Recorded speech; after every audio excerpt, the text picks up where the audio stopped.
to us.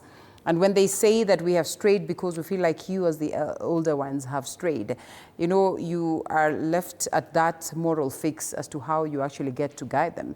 Rev says here that they're coming up with very, you know, interesting ways of living life. But they say it's because the family unit has failed to guide them, that we as the elders have failed to guide them.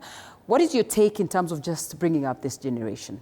Thank you. Every time I talk to the preteens and the teens and the youth, I feel like I want to apologize to them.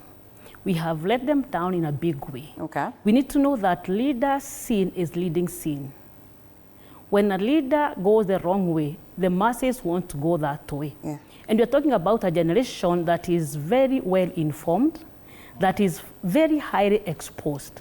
And like when we talk about them on TikTok, it's not only TikTok in Kenya, it's global. So they are able to see wherever they are. And when they see whatever is happening out there, they are asking, why can the truth be done? So the older generation where I sit, and the church where Dr. sits, we have to make sure that we apologize to them, then we go back the drawing point. Where did we go wrong?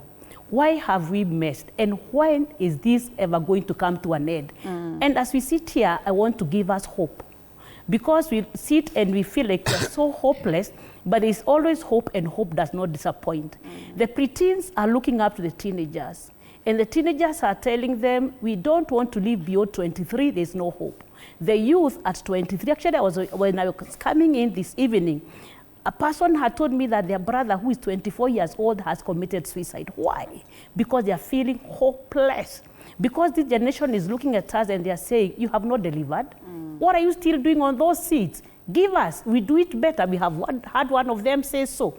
Therefore, it is important for us to acknowledge that we have failed, and having failed does not mean that we cannot shape up.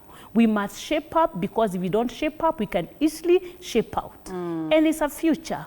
And the young generation, the preteens, the teens, and the youth are our future, the only future we have. Therefore, we must make sure that we call ourselves into a meeting. We be very real. The young generation here is not just looking for mentors. They're looking for mentors that can be honest, that can start even when times are hard. In Kenya today, unfortunately, as one of us has said, we seem to embrace corruption. When the police starts on the road and says that, they don't even check your car. They're checking what are you holding. Right. And then it's like we are so quick to release it, even not taking a conversation with them.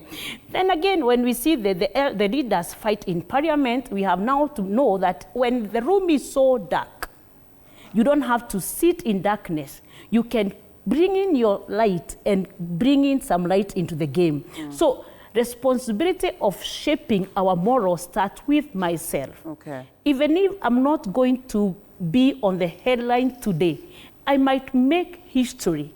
And for sure, not everything is rotten in Kenya. Okay. Yes, the bigger cake seems like it's rotten. It's like we are hopeless, but there are still those people that are making history. And I want to talk like doctor and say that the Bible says that those people that live in honesty, they are going to be secure.